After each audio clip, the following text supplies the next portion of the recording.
Very good morning to all of you friends. Time यहाँ पे एक कोट है मैंने, time and tide wait for none. तो जो समय होता है वो किसी का मोहताज नहीं होता है, इसलिए समय का कद्र करें और समय से सारी चीज़ें चलेंगी, तभी जाके जीवन को एक सही दिशा मिल पाएगी। तो time and tide wait for none, ये एक अच्छी कोट है। इसका इस्तेमाल आप किसी भी टॉपिक पे कर सकते हैं। यूपीएससी के मेंस में कर सकते हैं, एसए में कर सकते हैं। यूपीएससी यूजुअली आपसे जब क्वेश्चंस पूछता है तो एसए में तो आपको एक स्टेटमेंट दे देता है। उस स्टेटमेंट में आपको 1500 के आसपास जो वर्ड्स लिखने होते हैं उसी पे लिखने होते हैं। तो ये यूपीएससी का प्यारा क्वेश्चंस स्टाइल है, इसलिए इसका उपयोग करें और एक डाइवर्स माइंड सेटअप के साथ इसकी तैयारी करें। फ्रेंड्स, ये मेरा चैनल है, इसको आप लाइक शेयर सब्सक्राइब कर सकते हैं। यहाँ पे देखते हैं यूपीएससी के जो पुराने क्वेश्चंस आपको मैं कल पूछा था 2017 का, वो क्या है। Which of the following statement is are correct regarding the monetary policy committee. तो मॉनेटरी पॉलिसी कमेटी कौन बनाता है, इसकी क्या डिटेलिंग है, वो भी मैं बैकग्राउंड में आपको दूंगा। तो पहला स्टेटमेंट ये कह रहा है, it decides RBI benchmark interest rate. अच्छा, तो RBI benchmark interest rate decide करता है। It is a 12 member body. तो 12 मेंबर बॉडी है कि नहीं ये भी हम देख लेंगे। और गवर्नर आरबीआई और रिकॉन्स्टिट्यूट करता है एवरी ईयर।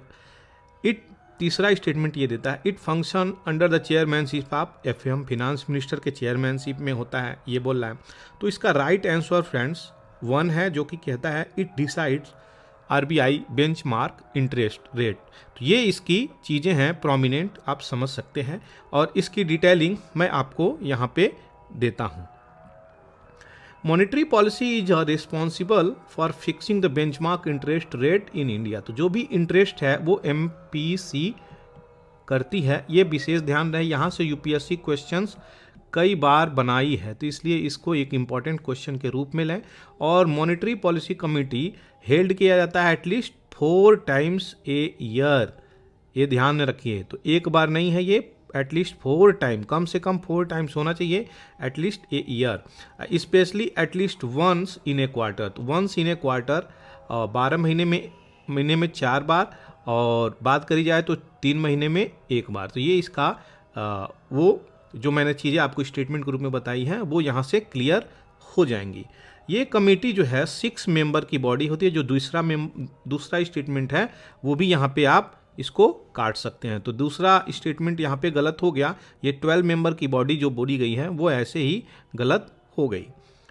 अब आते हैं नेक्स्ट जो चीज़ें आपको दिखाते हैं कि यह need to observe a silent period 7 day before and after the rate decision utmost confidentiality. तो बहुत सारी इसमें कॉन्फिडेंशियलिटी होती है, जिसके कारण ये इन्फ्लुएंस नहीं होता है। ये सारी चीज़ें इसकी है। तो आरबीआई का जो एक्ट है वो 1934 के एक्ट के इसमें लिया गया है सारी पावर, ये सारी चीज़ें आप देख सकते हैं। तो इसके जो कमेटी एग्जीक्यूट है शक्तिकांत दास, ये हैं रिसेंटली, और आरबीआई अपना पावर इस एक्ट से उठाती है। तो इसके चेयरमैन कौन होंगे, इसके चेयरमैन ये होते हैं। तो एमपीसी के चेयरमैन हमेशा ये इनके गवर्नर होते हैं।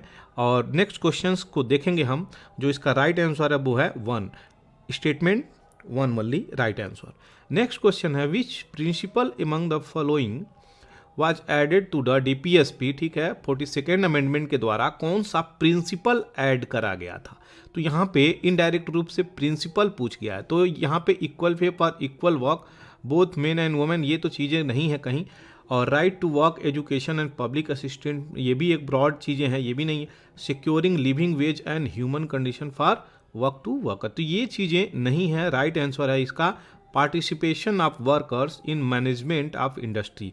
तो यहाँ पे सबसे पहले हम 42nd अमेंडमेंट की डिटेलिंग को देखेंगे, फिर इस स्टेटमेंट के डिटेलिंग को देखेंगे, जिससे आपका चीज़ें क्लियर हो जाएंगी। तो चलिए यहाँ पे 42nd अमेंडमेंट को हम पहले देखेंगे, जो 1976 में आया है। ध्यान दीजिए, जब देश में इमरजेंसी लगाई गई थी 75 से लेके कहाँ तक 77 तक, 2 साल की ये जो इमरजेंसी लगी थी वह एक इंदिरा गांधी के समय में लगाई गई थी, जो कि जुडिशियरी की जो पावर थी वो बहुत किल कर दी गई थी, बहुत बॉन्डेज में उसको जुडिशरी को लाके रख दिया गया था और पार्लियामेंट की पावर को एक्सक्लरेट किया गया था। तो एक्सलरेट कर दिया गया था, पार्लियामेंट के पावर को बढ़ा दिया गया था, जिसके कारण यहाँ पे प्रॉब्लम निकल के आई थी और ये दिन रातों रात ये चीज़ें हुई थी, इमरजेंसी वाली सारी चीज़ें रातों रात हुई थी। अब बात देख लेते हैं यहाँ पे कि 42nd amendment regarded as the most controversial constitutional amendment in the history of India. तो ये one of the most controversial constitutional amendment है जिसको आप यहाँ पे देख सकते हैं। ये क्या करता है, अटेम्प्ट करता है, रिड्यूस करता है, जो कि पहले बताया आपको, किसका पावर, तो supreme court, high court, in court का पावर को डिमिनिश करता है, कम कर देता है, इनके पावर को ब्लॉक कर देता है, बहुत हद तक इनके पावर को रोक देता है, कम कर देता है। तो यह एक कॉन्स्टिट्यूशनल वैलिडिटी ऑफ लॉ को यहाँ पे ये डिमिनिश करती हैं और जिसके कारण यह ले डाउन करती हैं, लेके आती हैं क्या, fundamental duties of Indian citizen. तो इससे पहले ये चीज़ें नहीं थी, लेकिन फंडामेंटल ड्यूटीज़ किस एक्ट के द्वारा आया गया, तो ये 42nd अमेंडमेंट एक्ट 1976, ये बिल्कुल भी नहीं भूलना है। क्वेश्चंस कई बार यहाँ से बनते हैं, तो ये इंपॉर्टेंट चीज़ है, इसलिए मैंने यहाँ पे डिटेलिंग इसकी डाली। इसमें इतना सारा बदलाव हुआ देश में ताकि इसको मिनी कॉन्स्टिट्यूशन के नाम से भी बोला जाता है। ये सारी चीज़ें आपको याद होनी चाहिए। Amendments 59 clauses strip the supreme court of many of its power. तो 59 क्लॉजेज इसमें ऐड कर दिए गए, हटा दिए गए, और जिसके कारण जुडिशरी की जो पावर थी वो बहुत हद तक कम कर दी गई और पार्लियामेंट्री की सॉवरेनिटी को और ऊपर कर दिया गया। तो ये पॉलिटिकल सिस्टम, जुडिशियल सिस्टम के बीच में एक फाइट हो गई थी, जिसके कारण ये सारी चीज़ें निकल के आई हैं। Parliament it cartel democratic right in the country. तो लोगों के जो डेमोक्रेटिक राइट्स हैं उसको भी ये हनन किया कई हद तक। और sweeping power to the prime minister office. तो प्राइम मिनिस्टर के ऑफिस में ये सारी चीज़ें पावर निकल के आ गई। और एक पीएम जो उस समय इंदिरा गांधी नेहरू जी थी, तो इंदिरा नेहरू गांधी जी को ये सारी पावर एक हाथ में उनको चाहिए थी उस वक्त, और उस वक्त के टाइम के अनुसार वो सारी चीज़ें वहाँ पे हुई। Amendment gave parliament unrestrained power to amend any part of the constitution. अब बात क्या कहता है कि पार्लियामेंट को ऐसी पावर ये एक्ट दे दी थी कि कॉन्स्टिट्यूशंस को ये कई हद तक अमेंड कर सकती है, और ये भी विदाउट जुडिशियल रिव्यू। तो जो भी अमेंडमेंट करेगी उस पर जुडिशियल रिव्यू भी नहीं करेंगे, ऐसी चीज़ें वहाँ पे पावर को ट्रांसफ़र करी गई थी। तो ये ट्रांसफ़र किया more power from the state government to the central government. State government से भी पावर छीन के ये किस गवर्नमेंट को, सेंट्रल गवर्नमेंट, यूनियन गवर्नमेंट को दिया। तो इंडिया की जो फेडरल सिस्टम है उसको भी बहुत हद तक ये इरोड किया, बहुत हद तक इम्पैक्ट किया। ये सारी चीज़ें वेरी इंपॉर्टेंट है, आपको स्टेटमेंट के रूप में यूपीएससी क्वेश्चंस हमेशा बना सकती है, इसलिए इसका ध्यान रखें। 42nd अमेंडमेंट आल्सो अमेंडमेंट किया था, जो 42वां अमेंडमेंट है उसमें प्रीएम्बल में भी अमेंडमेंट हुआ था। वो क्या था कि पहले क्या था, अपनी कंट्री सॉवरेन डेमोक्रेटिक रिपब्लिक थी। यहाँ से अभी रिसेंटली 2021 के यूपीएससी क्वेश्चंस प्री में यहाँ से क्वेश्चंस बने हैं, और कई लोगों ने वो क्वेश्चंस सही भी करे हैं और कई लोगों ने गलत भी करे हैं, तो इसलिए इसको भी ध्यान में दीजिए। अभी याद आ गया तो आपको मैंने ये चीज़ें बताया। तो सॉवरेन, सोशलिस्ट, सेकुलर, ये चीज़ें डेमोक्रेटिक रिपब्लिक। तो यहाँ पे जो थी सॉवरेन डेमोक्रेटिक रिपब्लिक, तो यहाँ पे सोशलिस्ट भी ऐड हो गई और सेकुलर भी ऐड हो गई। और एक चीज़ जो चेंज करता है, जिसमें पहले भी था, यूनिटी ऑफ नेशन जो पहले था उसको क्या कर दिया गया, unity and integrity of nation.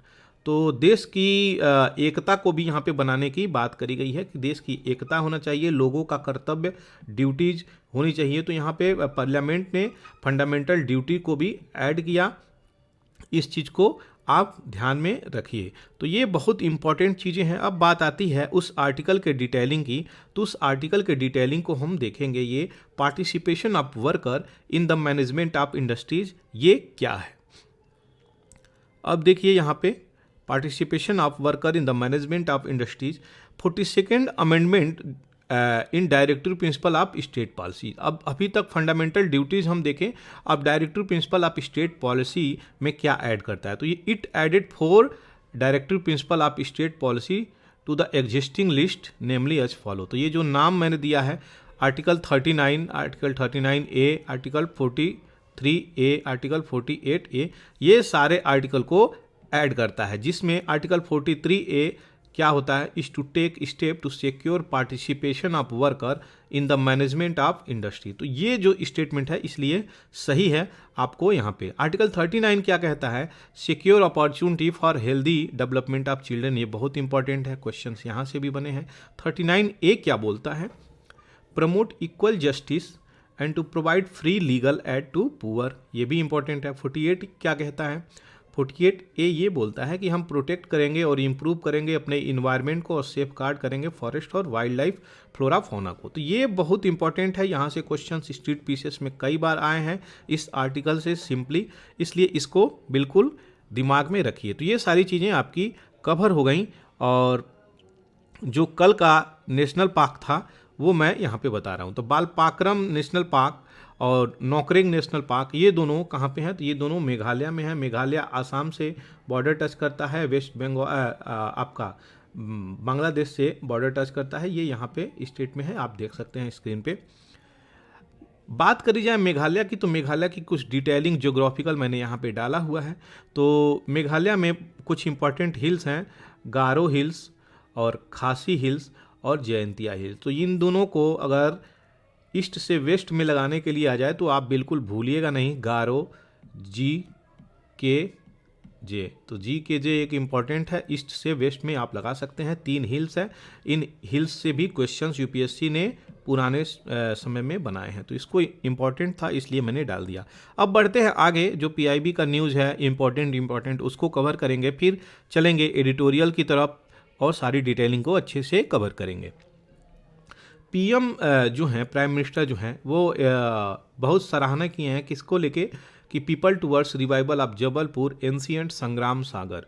तो संग्राम सागर जो झील है उसको रिवाइवल के लिए लोगों ने अपनी भागीदारिता निभाई है। तो संग्राम सागर झील के लिए यहाँ पे पीएम नरेंद्र मोदी ने जबलपुर लोगों को बहुत सारी बधाइयाँ दी हैं। तो ये इम्पोर्टेंट न्यूज़ है। और संग्राम सागर पूछ सकता है कि ये लेक कहाँ है, तो इसलिए इसके बारे में आप लोग ज़रूर ध्यान दें। ये आपके जबलपुर एंशिएंट टाइम का ये सागर लेक है, तो इसलिए इसको न्यूज़ में है, इसलिए मैंने कवर कर दिया। 3 दिन के लिए national expo on Indian medical devices हुई है, वो मेडटेक एक्सपो इसको बोला गया है, IMTE 2023। तो ये ऑर्गेनाइज करा जाएगा कहाँ पे, अगस्त 23 में। ये देखते हैं, गुजरात में ये एक्सपो ऑर्गेनाइज करने की बात चली गई है, IMT 23 ये चीज़ें चलेंगी। अब देखते हैं ये मेडिकल एक्सपो में क्या क्या चीज़ें होती हैं, उस वक्त आपको कवर किया जाएगा। अभी ये न्यूज़ में है तो इसलिए प्री न्यूज़ मैंने कवर कर दी। 11वां हाई लेवल मीटिंग होनी है किसमें, इंडिया और कोरिया कोस्ट गार्ड में, ये चीज़ें चली हैं। अब देखते हैं 7 मेंबर के डेलीगेशंस जो साउथ कोरिया कोस्ट गार्ड से, वो हाई लेवल की meeting Indian coast guard new Delhi में ये चीज़ें हो रही हैं। तो याद रखिएगा, कोरिया की तरफ से किम जोंग वूक आए हुए हैं। ये किम जोंग वूक है, किम जोंग उन नहीं है। Kim Jong VOOC north Korea के प्रेसिडेंट हैं, वो एक तानाशाह और डिक्टेटरशिप हैं, लेकिन यहाँ पे ये दूसरी चीज़ें हैं। और भारत की तरफ से ADG राकेश पाल जी यहाँ पे हैं। दोनों किस पे बातें करेंगे, तो कोऑपरेशन और कैपेसिटी बिल्डिंग पे बातें करेंगे, म्यूचुअल इंटरेस्ट की बातें यहाँ पे होंगी। नेक्स्ट देख लेते हैं, मनसुख मांडविया जी जो आपके हेल्थ मिनिस्टर हैं, वो यहाँ पे कीनोट एक एड्रेस किए हुए हैं, Asia Pacific leader conclave of malaria elimination. तो मलेरिया एलिमिनेशन एक स्ट्रॉन्ग प्रोजेक्ट है भारत का, इसको कैसे मलेरिया को एलिमिनेट किया जाए भारत से, वो भी एक इम्पॉर्टेंट बात है। तो इंडिया, यहाँ इस रिपोर्ट में ये बातें गई हैं, तो India only high burden high impact country in South East Asia region to report decline in malaria cases. तो अच्छी बातें हैं भारत के लिए, यहाँ पे डिक्लाइन हो रही है मलेरिया के केसेस 19 से 20 की अपेक्षा। तो अगर यूपीएससी क्वेश्चन बना देती है कि 2014 से लेके 2020 तक डिक्लाइन हो रही है, तो ये क्वेश्चन गलत हो जाएगा। ध्यान दीजिए, 19 से 20 का आंकड़ा है। तो इंडिया क्या विटनेस करी है, 85.1% of the decline in the malaria cases, 83.36 decline in the death. तो डेथ में भी और केसेस में भी दोनों में डिक्लाइन हुआ है। ये 15 से 20 का आंकड़ा यहाँ पे दिया जा रहा है, किसमें, डेथ में और डिक्लाइन में। तो ये चीज़ें दूसरी हैं, ये चीज़ें दूसरी हैं, ये याद रखिएगा। यहाँ पे बात करी जा रही है ऑनरेबल प्राइम मिनिस्टर के द्वारा यहाँ पे चीज़ें अप्रेज करी गई हैं, कमेंड की गई हैं, सराहना की गई हैं।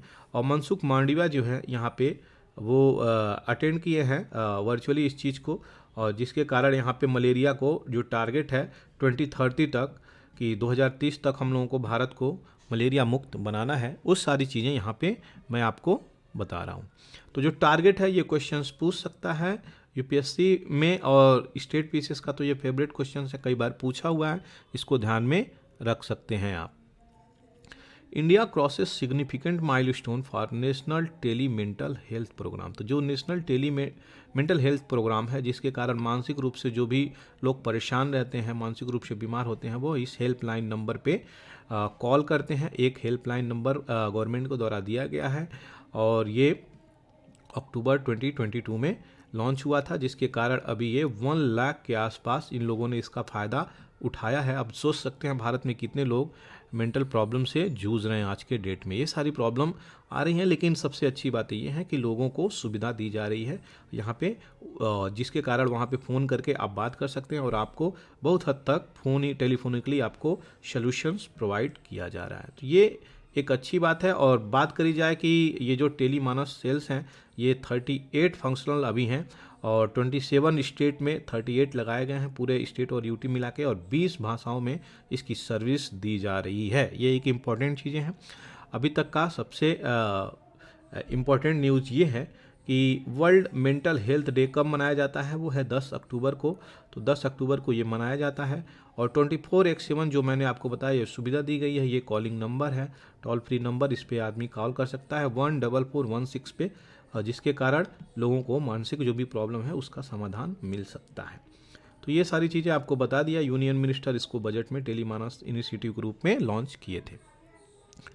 यहाँ पे सेकी क्या है, सेकी को हम सबसे पहले देखते हैं। तो ये solar energy cooperation of India, SECI ये है, इसका पूरा फुल फॉर्म है, और ये ट्रेड किया है 35 बिलियन यूनिट्स, जो कि एक जंप है 59% रिन्यूएबल एनर्जी पावर में।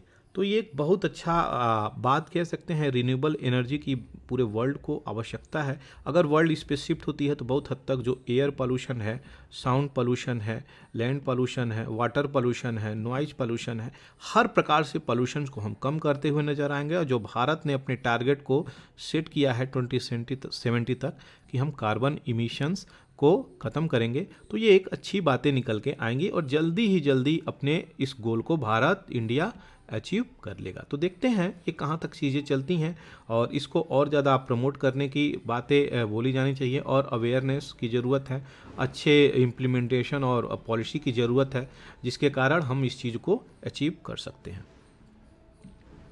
नेक्स्ट यहाँ पे श्री सर्बानंद सोनोवाल जो है इनोग्रेट किए हैं किस चीज़ को, national technology centre for ports, waterway and coast discovery campus. कहाँ पे किए हैं, तो ये चेन्नई में किए हैं। देखते हैं इसकी जो लागत है वो 77 करोड़ के आसपास इसकी लागत से ये चीज़ें हुई हैं। तो इसका इस्तेमाल पोर्ट के रूप में, वाटरवेज के रूप में, सेविंग के रूप में एक डेवलपमेंट चीज़ें होंगी, जिसके कारण अपने देश का विकास होगा। अब यहाँ पे नेक्स्ट चीज़ें देख लेते हैं। मिनिस्ट्री ऑफ टूरिज्म जो है ऑर्गेनाइज किया है क्या, G20 टूरिज्म एक्सपो। कहाँ पे, राजस्थान में। राजस्थान में कहाँ, जयपुर में। और यह एक अच्छी बातें हैं कि टूरिज्म को भी अपने देश में प्रमोट करना चाहिए। अगर टूरिज्म बढ़ेगा तो लोग अपने देश में आएंगे, अपने देश में आएंगे तो सर्विसेज उनको मिलेगी, तो हमारी देश की जीडीपी अच्छी होगी। तो ये अच्छी बातें हैं। किसी भी देश की जीडीपी तभी बढ़ती है जब वहाँ पे पीस हो, वहाँ पे अच्छे सर्विसेज मिल रही हो, वहाँ की हेल्थ इंफ्रास्ट्रक्चर अच्छी हो, या फिर वहाँ पे टूर एंड ट्रेवल टूरिज्म का अट्रैक्शन पॉइंट ऑफ व्यू हो। तो जोग्राफिकल एस्पेक्ट से भी ये बहुत सारी चीज़ें हो जाती हैं। तो कोई भी अपने कंट्री में विजिट करने आएगा तो ये चीज़ें उसको मिलेगा। नेक्स्ट बहुत ही इंपॉर्टेंट चीज़ें हैं। ये ऑयल की हिपोक्रेसी हुई है, ढोंग आडंबर चल रहा है, कहा जा रहा है एडिटोरियल में इस। तो देखते हैं क्या इस एडिटोरियल में है। और ये लैंड्रोमैट्स क्या होता है, लैंड्रोमैट्स का पूरा नाम आपको मैं बता दे रहा हूँ। अगर कोई भी चीज़ मान लीजिए एक तरीके से मान लीजिए लॉन्ड्री का क्या मतलब होता है, जिससे वर्ड्स निकल के आए लैंड्रोमैट्स। तो इसकी डेफिनेशंस आपको मैं बता रहा हूँ। किसी भी क्षेत्र में आप इसको अप्लाई कर सकते हैं, ऐसा नहीं कोई पर्टिकुलर रीजन है। अगर आप एक ब्लैक मनी रखे हैं, उसको दूसरी जगह आपको शिफ्ट करना है, तो उसको लॉन्ड्री के थ्रू उसको वाइट बना दें, इसीलिए इसका वर्ड आया लैंड्रोमेट। अब बात आती है यहाँ पे ऑयल की, तो यहाँ पे लैंड्रोमेट्स ऑयल के कंसर्न में बातें चल रही हैं। तो अगर एक कंट्री को बैन कर दिया गया है और दूसरी कंट्री को बैन नहीं किया गया है, तो ये जो कंट्री है, इसी तेल को, जिस कंट्री को बैन किया गया है, इसका तेल यहाँ पे आता है और इसका तेल फिर पुनः इस कंट्री में आ जाता है, जिसके कारण ये लैंड्रोमेट वर्ड इस्तेमाल हुआ है। तो अब इसको क्लियर हो गया होगा, आशा करते हैं आपको ये सारी चीज़ें। अब वो कंट्री कौन है? तो वो कंट्री है रसिया। तो country that impose crude oil sanction on Russia, तो वेस्ट वाली कंट्री जो हैं वो रशिया पे सैंक्शन इम्पोज करी गई हैं, वहाँ पे रिस्ट्रिक्शंस लगा दी गई हैं कि अभी आप इनसे तेल नहीं खरीद सकते, और जिसके कारण ये सारी चीज़ें निकल के आ रही हैं। तो इसका क्या इम्पैक्ट हुआ? तो 2 गुजरात के जो पोर्ट हैं वो एक्सपोर्ट किए हैं highest seaborne refined oil to price cap coalition country. तो इन प्राइस कैप कोलिशन कंट्री पे ये हाईएस्ट सीबॉर्न जो समुद्र में पैदा होते हैं और एक मेन लैंड में ऑयल को निकाला जाता है। तो अपने डिब्रूगढ़ में मेन लैंड पे है, और सीबॉर्न का तो आप सी में देख सकते हैं, अगर ये ऑयल निकल रही हैं तो यहाँ से चीज़ें, इसको सीबॉर्न ऑयल बोलते हैं। अब इसकी अंदर की चीज़ों को देखते हैं जिसको ऑयल हिपोक्रेसी बोली गई है। तो country that banned Russia oil import instead imported oil commodity worth 42 billion euro from India. तो 42 billion euro from India, China, United Arab Emirates, Singapore and Turkey, इन कंट्रियों से चीज़ें जा रही हैं। ये सारी चीज़ें एक तरफ आप बैन कर रहे हैं, दूसरी तरफ दूसरी कंट्री उसकी फ़ायदा उठा रही हैं, ऐसा यहाँ पे एडिटोरियल में बोला गया है।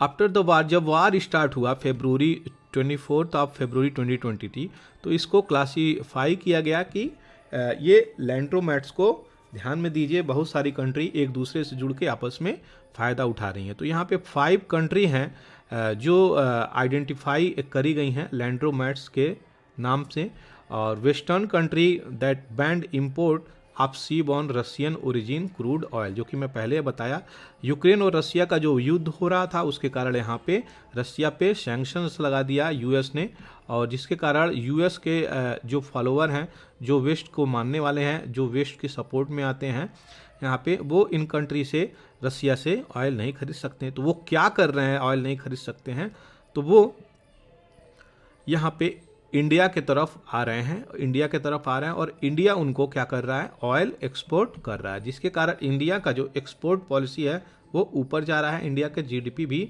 ऊपर जा रहा है। तो इंडिया को बेनिफिट हो रहा है, डायरेक्टली बात करी जाए, इनडायरेक्टली बात करी जाए, और ग्लोबली जो है इंडिया का कहीं ना कहीं फ़ायदा हो रहा है। तो इंटरनेशनल स्तर पे इस ऑयल का जो गेम है वो आप देख सकते हैं किस तरीके से चेंज हो रहा है। 5 country are responsible for 70% of Russia's crude oil export. तो यही 5 कंट्री हैं, कौन है? India, China, United Arab Emirate और सिंगापुर, और सेकेंड वन इज टर्की। तो ये जो 5 कंट्री है इतनी इंपॉर्टेंट है, इसके क्वेश्चंस बन सकता है, इसलिए आप इसको ध्यान में रखें।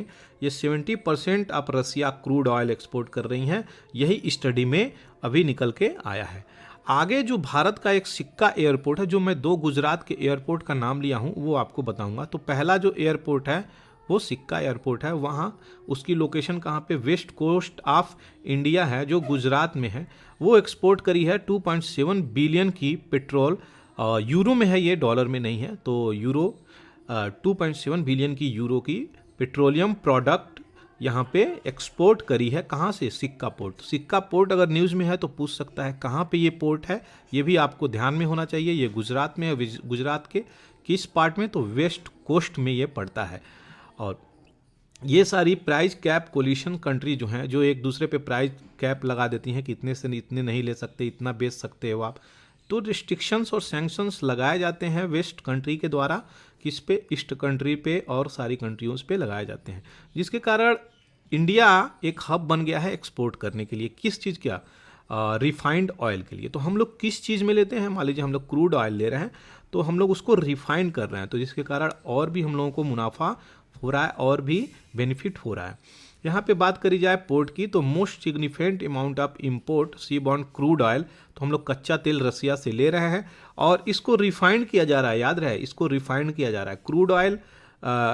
क्रूड ऑयल हम लोग ले रहे हैं और इसको रिफाइंड किया जा रहा है मशीन के द्वारा, जिसके कारण petrol, petroleum product, diesel etcetera ये सारी चीज़ें बनती हैं। और पुनः जामनगर जो रिफाइनरी ऑन्ड है, किसके द्वारा, रिलायंस इंडस्ट्री सेटअप किया है जामनगर में, बहुत बड़ा प्लांट अपना, वहाँ पर ये रिफाइंड किया जा रहा है और पुनः जिन कंट्री को ऑयल की ज़रूरत है वहाँ से वो एक्सपोर्ट हो रही हैं। तो ये इंपॉर्टेंट न्यूज़ है, इसलिए मैंने इसको डाला और आपको इसके बारे में समझ होना चाहिए। दिसंबर 2022 और फरवरी 2023 से अगर देखें तो एक पोर्ट है जिसका नाम है वादीनार पोर्ट। ये वादीनार पोर्ट सर्व करता है क्या, एक्सपोर्ट किया है 0.4 billion worth of seaborne oil. तो यही जो ऑयल आ रहा है इसी का प्रोडक्ट को यहाँ पे हम लोग एक्सपोर्ट किए हैं। तो वादीनार पोर्ट और सिक्का पोर्ट दोनों गुजरात में है, ये याद होना चाहिए। Vadinar also imported 1.6 billion worth of seaborne Russian crude oil. तो ये रशियन क्रूड ऑयल भी आपका एक्सपोर्ट कर रही है, ये याद रखिएगा। रशिया और इंडिया का जो फ्रेंडशिप ट्रीटी है वो बहुत पुराना है, जिसके कारण आप यहाँ पे देख सकते हैं कि हम लोग एक पोर्ट भी इनको कहीं ना कहीं प्रोवाइड किए हैं कि असिस्टेंस के रूप में, ठीक है, आप इसका इस्तेमाल करके आप भी एक्सपोर्ट कर सकते हैं इंडिया में। तो Vadinar oil refinery is owned by Nayara energy limited. तो ये Nayara energy limited of which Russian oil company Rosneft hold 49.13% of share. तो 49.13% ऑफ द शेयर इनको दिया गया है रसिया को और इस वादीनार ऑयल रिफाइनरी को, जिसके कारण ये बहुत इंपॉर्टेंट न्यूज़ में है।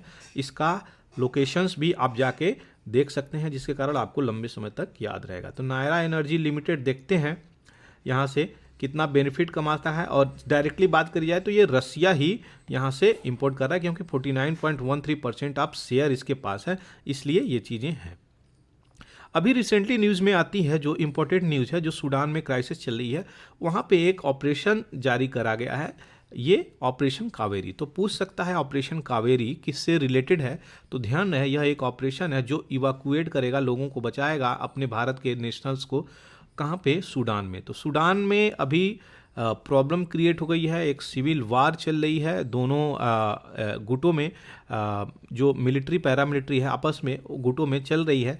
तो यहाँ पे पावर के लिए लड़ाइयाँ चल रही हैं, देखते हैं आगे क्या होता है। तो जयशंकर साहब ने यहाँ पे रिसेंटली ऑपरेशन एक जारी किया है, ऑपरेशन कावेरी। तो ध्यान दीजिए, यह दारफुर रीजन में हमारे लोग 3000 के आसपास लोगों को यहाँ पे रेस्क्यू करने की बात चली जा रही है। तो कौन सी प्लेन जाएगी लिफ्ट करने के लिए, तो यहाँ पे पहले C-130J जो कि पहले भेज दी गई थी, हैवी लिफ्ट एयरक्राफ्ट है जेदा में, और INS सुमेधा भी यहाँ पे पोर्ट सैड जो है वहाँ पे जाएगी। पोर्ट सैड एक पोर्ट है, एक बंदरगाह है, वहाँ पे ये चीज़ें जाएगी। तो इवाकुएशन के लिए एक्वायर्ड करी जा रही है अर्जेंसी यहाँ पे, और टोटल जो है वहाँ पे सूडान की बात करी जाए तो वहाँ ब्रेक डाउन ऑफ सर्विसेज हैं, वहाँ भूखमरी जैसा कंडीशंस आ गई है, लोगों को फूड नहीं है, वाटर नहीं है, इलेक्ट्रिक सप्लाई नहीं है, बेसिक जो अमेनिटीज़ हैं वो वहाँ पे शॉर्टेज में चल रही हैं, जिसके कारण वहाँ से लोग ट्रांसफ़र हो रहे हैं। नेक्स्ट एडिटोरियल की जो न्यूज़ है वो देख लेते हैं। द हिंदू का एडिटोरियल है गवर्नेशनल इनएक्शन। तो गवर्नेशनल इनएक्शन का क्या मतलब होता है, इसको आप सीधे रिलेट कर सकते हैं भारत के गवर्नर से, जो एक्शन में कार्य नहीं करते हैं, जो इनएक्शन में हैं। तो उस पर किसी चीज़ पे कार्य न करना वो इनएक्शन कहलाता है। तो देखते हैं, तमिलनाडु से ये चीज़ें बातें न्यूज़ में आई हैं, और ये एडिटोरियल काफ़ी इंपॉर्टेंस रखता है आपकी किसी भी एग्जाम्स पे पर्सपेक्टिव से, चाहे मेंस हो, चाहे प्री हो, चाहे इंटरव्यू हो, यहाँ से क्वेश्चंस बनेंगे। ये इंपॉर्टेंट है, इसकी डिटेलिंग मैं अच्छे से दिया हूँ, यहाँ पे देखते हैं। तमिलनाडु गवर्नमेंट जो है वो असेंबली में पास करती है रिजोल्यूशंस, और प्रेसिडेंट से अर्ज करती है किस चीज़ को लेके, कि ये फिक्स करिए एक टाइमलाइन, किस चीज़ को, एक टाइमलाइन फिक्स करिए कि गवर्नर जो है इतने समय में एसेंट देंगे, इतने समय में एसेंट नहीं देंगे, जो कि बहुत ज़रूरी है आज के डेट में। सामान्यतः गवर्नर का अपॉइंटमेंट जो होता है वो यूनियन के द्वारा होता है। यूनियन का हेड कौन है, वो प्रेसिडेंट है। तो हमारे प्रेसिडेंट कौन है आज की? द्रौपदी मुर्मू है। तो द्रौपदी मुर्मू अगर किसी गवर्नर को अपॉइंटमेंट करती हैं तो गवर्नर किसको जवाबदेही करता है? तो गवर्नर जवाबदेही करता है हमारे प्रेसिडेंट को। ये सारी चीज़ें हैं। तो गवर्नर की अपनी एक डिस्क्रिशनरी पावर है, अपनी मनचाही पावर है, लेकिन वो भी लिमिटेड है। गवर्नर को अपने कॉन्स्टिट्यूशंस में जो पावर दी गई है उसकी भी डिटेलिंग हम देखेंगे। यहाँ पे क्या बात उतर के आ रही है कि अभी तक जो भी गवर्नर को पावर दी गई थी वह क्या कर सकते हैं? कोई भी बिल अगर असेंबली पास करती है तो उसको क्या कर सकते हैं? उसको रोक सकते हैं, विथहोल्ड कर सकते हैं, एसेंट दे सकते हैं, रिटर्न कर सकते हैं। ऐसी सारी चीज़ें ये गवर्नर को पावर मिली है। अब देखते हैं आगे। इमीडिएट प्रोवोकेशन हुई है for resolutions was the governor public statement. तो अब पब्लिक स्टेटमेंट और 6 अप्रैल को ये सारी चीज़ें हुई हैं, वेयर ये चीज़ें बातें करी गई हैं कि बिल जो पास हुआ है लेजिस्लेचर ट्रांसग्रेसेस कॉन्स्टिट्यूशनल लिमिट। तो जो कॉन्स्टिट्यूशनल लिमिट है उसको लेजिस्लेचर जो है पास कर जाता है। ऐसी बातें यहाँ पे हुई हैं। It is the governor responsibility not to give assent. तो यह गवर्नर की रिस्पॉन्सिबिलिटी है, अगर जो कॉन्स्टिट्यूशनल चीज़ों को तोड़ मड़ोड़ के पेश करा जाए लॉज में, लेजिस्लेचर में, असेंबली के द्वारा, तो वहाँ पे गवर्नर की रिस्पॉन्सिबिलिटी है कि एसेंट को नहीं दिया जाए। सेवरल बिल्स पास हुई है असेंबली में जो कि अभी तक पेंडिंग पड़ी है, क्योंकि गवर्नर उस पर कोई भी डिसीजन नहीं लेते हैं। तो ये सिंपली विथहोल्ड कर देंगे अगर, तो वो लंबे समय तक अटक जाएगा, उस पर कोई भी एक्शन नहीं है। ऐसी गवर्नर को डिस्क्रिशनरी पावर मिली है। अब यहाँ पे requesting the president of India to issue direction to the governor to ensure. तो यहाँ पे बात करी जा रही है असेंबली में कि आप गवर्नर को डायरेक्शन दीजिए, प्रेसिडेंट, कि जो भी वो फंक्शन करते हैं वो कॉन्स्टिट्यूशन के हिसाब से फंक्शन करें, और constitution is a new constitutional development. तो यहाँ पे न्यू कॉन्स्टिट्यूशनल डेवलपमेंट की भी बात करी जा रही है। आर्टिकल 355 क्या बोलता है कॉन्स्टिट्यूशन का? 355 ये कहता है कि it shall be duty of the union. तो ये यूनियन सेंटर केंद्र की ड्यूटी है कि वह देखे, इंश्योर करे कि government of every state is carried on accordance with the provision of the constitution. तो जो भी असेंबली में बैठे हैं, जो लेजिस्लेटिव असेंबली में बैठे हुए हैं, वो इस चीज़ का, कॉन्स्टिट्यूशन का पालन करके लॉ बना रहे हैं कि नहीं, वो इस चीज़ को इंश्योर करे। किसका काम है? यूनियन का काम है। लेकिन यहाँ पे जनरल मीनिंग, जो पर्पज़ ऑफ द आर्टिकल है, वो बाबा साहब भीमराव अंबेडकर जी के द्वारा यहाँ पे एक्सप्लेन किया गया है, और इसको कॉन्स्टिट्यूएंट असेंबली में इन्होंने प्रोवाइड करी गई है जस्टिफिकेशंस की इन्वेजन ऑफ प्रोविंशियल फील्ड। अगर इन्वेजन ऑफ प्रोविंशियल फील्ड होती है विच यूनियन गवर्नमेंट में हैव टू डू, तो दो यूनियन गवर्नमेंट, जो सेंट्रल गवर्नमेंट होती है, वो ये सारी चीज़ें देख सकती हैं, कर सकती है। लेकिन परंतु but constitutional is a dynamic document. तो हम लोगों का जो कॉन्स्टिट्यूशन है वो लिविंग डॉक्यूमेंट है, भारत का सबसे बड़ा कॉन्स्टिट्यूशन है जो कि डेमोक्रेटिक सिस्टम में आता है, और एक लिविंग है, इसको अमेंड किया जा सकता है। ये बातें आप लोग याद रखिएगा। तो ये कंसेप्ट और डॉक्ट्रिन्स जो है ये इंटरप्रेट किया गया है और री इंटरप्रेट भी किया जा सकता है, और इसको एक्सपेंड भी किया जा सकता है कोर्ट के द्वारा समय समय पे। ये बातें बोली गई हैं, और जो भी सोसाइटी की नीड हो, इसलिए इसको लिविंग डॉक्यूमेंट बोला जाता है कि अपने सोसाइटी, अपने देश, अपने स्टेट के, अपने यूनियन के नीड के अनुसार इसको रखा जा सकता है, ताकि देश का जो विकास हो वो रुके ना, सब चीज़ संयोजित तरीके से हो सके। आगे जो इस आर्टिकल में बात करी गई है कि justification for central intervention in the state. तो स्टेट में सही इंटरवेंशन होना चाहिए यूनियन का, ये नहीं कि किसी भी रूप से आप गवर्नर ये चीज़ें पास ना कर सके और स्टेट को प्रॉब्लम हो जाए।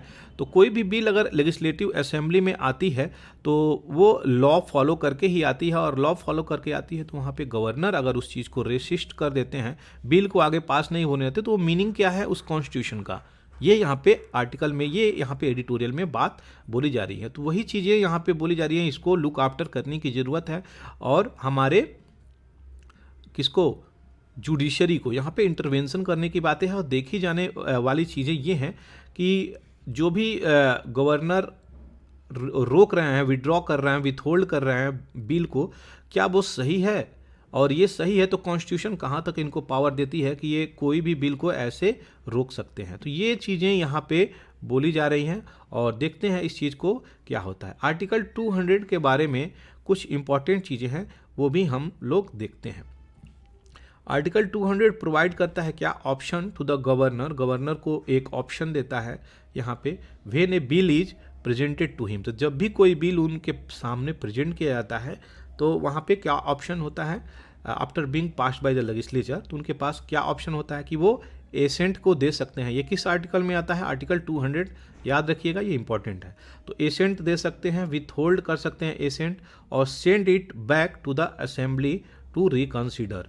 तो ये केवल रिटर्न नहीं कर सकते, ये रिकंसीडर के लिए बाध्य हैं। तो रिटर्न अगर बात करें तो ये रिटर्न नहीं कर सकते, ये असेंबली को रिकंसीडर कर सकते, एसेंट कर सकते हैं, विथ होल्ड कर सकते हैं, ये सारी चीज़ें हैं। तो प्रेसिडेंट को ये सारी चीज़ें दी गई हैं कि आप अगर गवर्नर को इतनी पावर दिए गए हैं तो हर एक जो बिल है पास हो रहा है, क्या उसको कौन सी बिल को वो रोक रहे हैं ये कैसे तय होगा, और क्या उसके पीछे मलाफाइड इंटेंशन है वो भी कैसे पता होगा।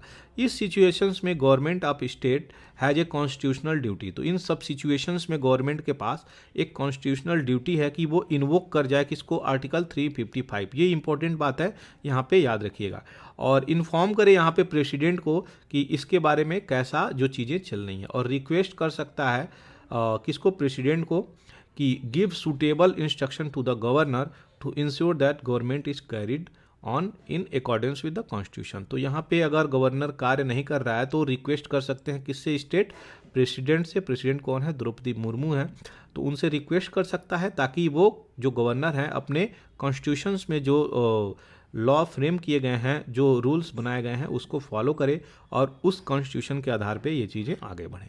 ऐसी सारी चीज़ें यहाँ पे निकल के आई हैं।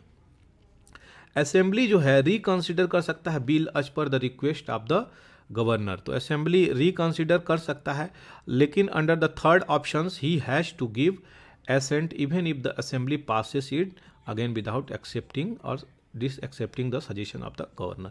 तो गवर्नर का सजेशंस वहाँ पे मान्य नहीं होता है, बाइंडिंग नहीं होता है। तीसरी बार अगर ऑप्शंस आता है कि असेंबली रिकंसिडर के बाद भेज देता है, तो यह ऑप्शंस गवर्नर के बातों को मानने का नहीं होता है, असेंबली चाहे उसको किस तरीके से भी पास कर देता है। तो यहाँ पे एक लॉजिकल चीज़ क्या है सोचने वाली, एडिटोरियल में एडिटर ने क्या बोला है कि when the constitution give certain option to the governor, अगर कॉन्स्टिट्यूशन में उनको कुछ पावर दी गई है, कुछ ऑप्शंस दिए गए हैं गवर्नर को, तो he is required to exercise one of them, तो वह उनको उनमें से कोई एक उसका पालन कर सकते हैं। ये ऐसा चीज़ें बोली गई हैं। लार्जर क्वेश्चंस निकल के ये आती है कि गवर्नर को अलाउ है with hold ascents when the bill is passed by the assembly. Very correct, ये तो स्टेटमेंट राइट है, ये विथ होल्ड कर सकते हैं, ये भी इनको कॉन्स्टिट्यूशन में मिला गया है। लेकिन बात क्या करी गई है, a bill is brought before the assembly when there is some urgency about a legislation. अगर लेजिस्लेशन के लिए कोई आपातकालीन चीज़ें आ जाती हैं और जिसके कारण स्टेट जो है उस पर लॉ फ्रेम करता है, रूल फ्रेम करता है, और ये चीज़ें विथ होल्ड कर दी जाती हैं, तो क्या ये चीज़ें सही हैं? स्टेट अपने नीड के अनुसार कोई लॉ लेके आता है, कोई बिल लेके आता है, तो जो भी बिल लेके आएगा उसको अगर गवर्नर विथ होल्ड कर देगा तो ऐसी चीज़ें कैसे चलेंगी? तो ये एक कॉन्स्टिट्यूशनल मिसयूज हो सकता है जिसके कारण ये प्रॉब्लम निकल के आती हैं। तो ये बातें करी गई हैं elected government which is responsible to the people. तो जो भी इलेक्टेड गवर्नमेंट है, जो भी स्टेट असेंबली में बैठी है जनता के द्वारा चुन के, तो भारत एक डेमोक्रेटिक कंट्री है। इस डेमोक्रेटिक कंट्री में ये सारी चीज़ें अगर हो रही हैं कि गवर्नर ही बिल पास नहीं होने दे रहे हैं, तो उस स्टेट का डेवलपमेंट होगा कैसे, ग्रोथ होगा कैसे, उसकी इकॉनमी जीडीपी बूस्ट होगी कैसे? तो ये सारी चीज़ें कहीं ना कहीं प्रॉब्लम क्रिएट कर रही है, और यह एक ऐसी चीज़ें हैं जिस पे जुडिशरी की हस्तक्षेप की डिमांड एडिटर यहाँ पे करते हैं। तो देखते हैं यहाँ पे कितनी चीज़ें सुधरती हैं। ये यहाँ पे बहुत पुराना केसेस हैं, ये यहाँ पे चलती आती रहती हैं, गवर्नर और प्रेसिडेंट और स्टेट यूनियन इस सब चीज़ में चीज़ें चलती रहती हैं। लेकिन यहाँ पे ये बहुत सटीक बातें बोली गई हैं। Governor is the only constitutional head, ये कॉन्स्टिट्यूशनल हेड हैं स्टेट के, ये याद होना चाहिए। और इनके पास कोई रियल पावर नहीं दी गई है संविधान में कि ये कुछ अपने पावर का मिसयूज करें। तो जो भी इनको पावर दी गई है विथ होल्ड करने की, ये अपने पावर का इस्तेमाल कर सकते हैं, लेकिन हर बिल को रेसिस्ट करने के लिए इनको पावर नहीं है। तो how can such a governor veto legislative measures brought by the government and passed by the assembly. तो जो यहाँ पे क्वेश्चन पूछा गया है कि गवर्नर कैसे लेजिस्लेटिव मेजर्स को रोक देते हैं, उस पर वीटो दे देते हैं। तो ये वीटो ही पावर है जिसको मैं विथ होल्ड करने की बात कर रहा हूँ। यहाँ पे आप लोग देख सकते हैं। तो withhold assent, send it back, assent दे सकते हैं, रिकंसिडर के लिए दे सकते हैं, ये सारे वीटो ही पावर में आते हैं। तो विथ होल्ड कर देता है अगर एसेंट, इसका मतलब जो बिल हो गया वो ख़त्म हो गया, वो बिल डेथ कर गई। लेकिन इसके पीछे भी मिस्ट्री है, डेथ कर गई है, बिल समाप्त नहीं हुआ है, डेथ एंड नहीं हुआ है। यहाँ पे अभी एक मिस्ट्री है जो आपको बताऊंगा। तो governor can with one stroke of the pen completely negate the will of the legislature. जो स्टेट का लेजिस्लेचर है उसके विल को हटा सकता है अपने एक पेन के इस्तेमाल से। तो ये पावर दी तो गई हैं, लेकिन क्या गवर्नर उस चीज़ का सही इस्तेमाल कर रहा है, इसका चेक और बैलेंस कौन करेगा? तो वो है जुडिशरी। इस चीज़ को देखना चाहिए और इसमें अगर कोई सुधार लाया जा सकता है उसके बारे में बात करी गई है, तो इसमें लाना चाहिए। Constitution can not be assumed to be permitting the governor to do that. Constitution को ये चीज़ें एज्यूम के आधार पे आप इसको परमिट नहीं कर सकते गवर्नर को कि आप ऐसा करें। ओनली जुडिशरी, जो कि मैं पहले बताया, इसमें राइट वे में एक क्लियर एनंसिएशन दे सकती है, क्लियर बातें बोल सकती है कि भाई ऐसा नहीं होना चाहिए, ये गलत है।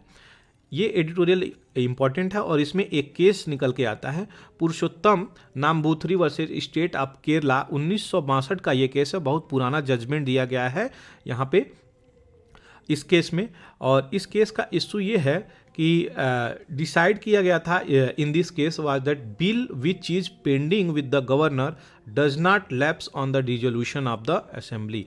तो अगर असेंबली का डिजोल्यूशन हो जाए तो वो ये बिल जो है स्टेट की बिल, ये लैप्स नहीं होगी, ऐसा पुरुषोत्तम नंबूथरी वर्सेस स्टेट ऑफ केरला 1962 में बोला गया। लेकिन जो जजमेंट है यह डील नहीं करता जस्टिसिबिलिटी के साथ। किसके साथ? ये एसेंट देना न देना, इसके साथ डील नहीं कर सकता है। इसलिए एक और केस आया है 1983 में, वो Hoechst pharmaceutical limited versus state of Bihar and others का केस है, जो डील करता है किसके साथ? पावर ऑफ गवर्नर के साथ। ये दो केस जो मैंने मेंशन किया है वो इम्पॉर्टेंट है, और ये केस अगर आप मेंस के आंसर में लिखते हैं तो आपको अच्छे मार्क्स मिल सकते हैं। तो यहाँ पे पावर ऑफ गवर्नर की बातें करी गई हैं कि रिजर्व कर सकता है bill for consideration of the president. तो 83 में ये बोला गया है कि रिजर्व कर सकता है बिल ये प्रेसिडेंट के यहाँ पे कंसिडरेशन के लिए। तो प्रेसिडेंट को अगर गवर्नर को कोई भी चीज़ें यहाँ पे दिखती हैं कि ये बिल मुझे भेजनी चाहिए, तो वहाँ पे वो रिजर्व करेगा बिल और रिकंसिडर करेंगी कौन? प्रेसिडेंट द्रौपदी मुर्मू साहब। तो ये जो चीज़ें हैं वो करेंगी, इसलिए ये संविधान में चीज़ें मेंशन है। अब इस पावर का मिसयूज अगर हो रहा है तो कोर्ट कैसे इस चीज़ को हेल्ड करेगा, कैसे क्या देखेगा? तो governor reserve a bill for the consideration of the president in the exercise of his discretion. ये सारी चीज़ें निकल के आई हैं। The court can not go into the question of whether it was necessary for governor to reserve the bill. ये सारी चीज़ें निकल के आई हैं। तो whether it was necessary for the governor to reserve the bill और not, ये सारी चीज़ें इंपॉर्टेंट है। और प्रेसिडेंट को जो पावर है, गवर्नर को जो पावर है, वो दोनों का पावर बहुत हद तक मिसयूज नहीं होना चाहिए।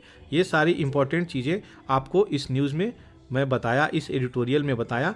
आपको अगर अच्छा लगा हो तो इस चैनल को लाइक शेयर सब्सक्राइब कर दे। द हिंदू एडिटोरियल आपको कवर करता है PIB news down to earth front line. Thank you for watching पूरा एकेडमी।